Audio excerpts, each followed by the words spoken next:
Pernah dengar cerita tentang Tasik Garu? Mungkin ada setengah yang pernah dengar dan setengah tak pernah dengar. Macam saya pun baru lagi dengar tentang Tasik Garu ni. Sebelum ni, Idok lah pernah tahu. Ini pun sebabkan awak jumpa etika ni. Itu yang awak tahu. Tapi tak tahu nak Tasik Garu ni kat negeri mana. Yang pastinya dia ada. Tasik Garu ni, punca yang mereka panggil Tasik Garu ni, dulu di Tasik ni, dia ada keluarkan asap tau. Dia ada keluar buih kat Tasik ni. Keluar buih dan dia ada keluar asap.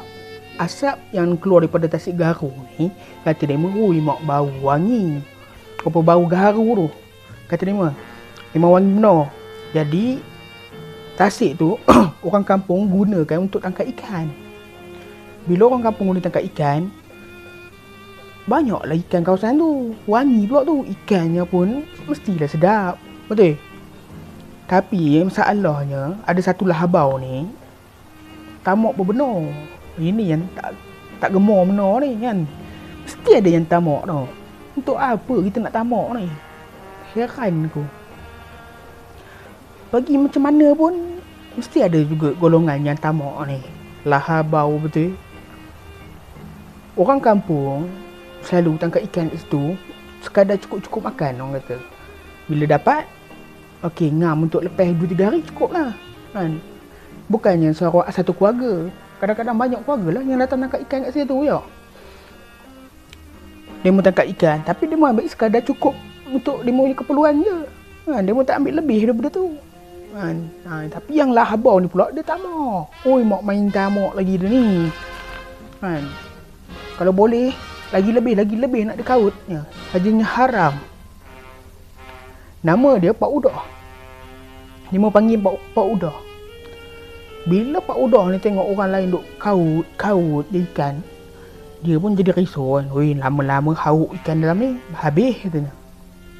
Apa? Mana mahunya habis? Dia gila apa Pak Udah ni? Aduh. Sebabkan dia risau kan habis, dan lagi satu dia tamak.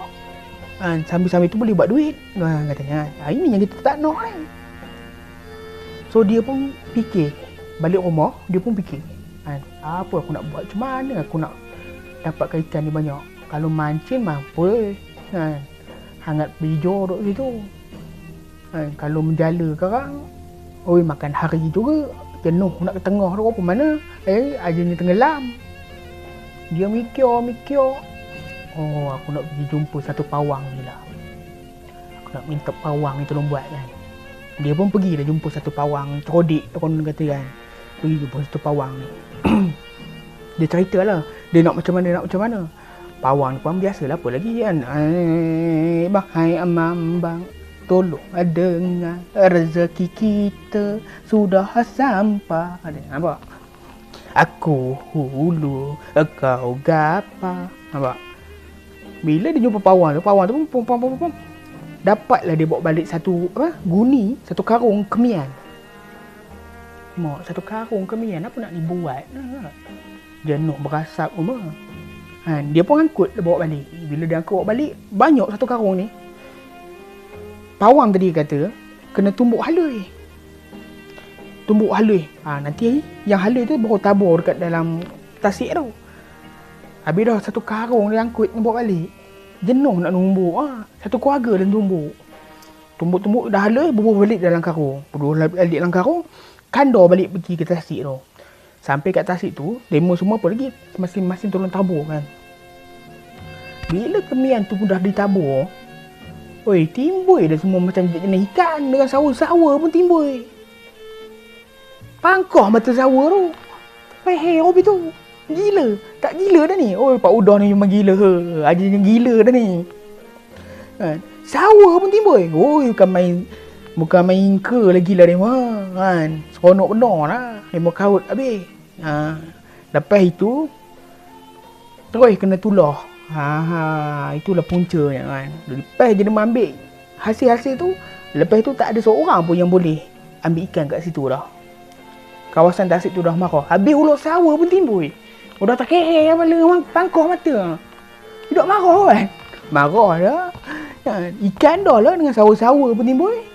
Mujur tak ada buaya. Kalau ada buaya, tak buaya pun balik. Oh, rajanya gancuk betul lepas udah ni.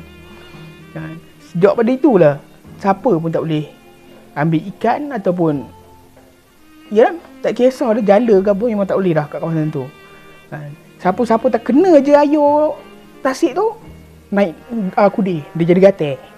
Habis gatal. Yang pertama sekali kena siapa? Pak Udah ni. Penyedahnya dia udah. Tak nak dah katanya. Dia lah tahu. Pasalnya satu keluarga habis. Sampai habis hayat dia Pak Udah ni kena garu. Kopi ni padan muka. Sampai sawa-sawa dalam tu berendam pun terkehir tengkuk orang kata. Mati dia buat. Ngancuk ti Pak Udah. Itu. Sejak pada itu tak ada seorang pun yang ambil ikan di situ. Sampai sekarang ni kawasan tu ikan memang macam-macam jenis ikan, tapi orang tak berani sebab kononnya ada sumpah tasik tu siapa kena air dia akan jadi garu. Sampai sekarang sejak pada itu dia tak jadi dah tasik garu, dia jadi tasik garu sampailah sekarang ni. Jadinya hawa Pak Udah ni. Dah lah, kita jumpa episod lain. Jangan lupa subscribe.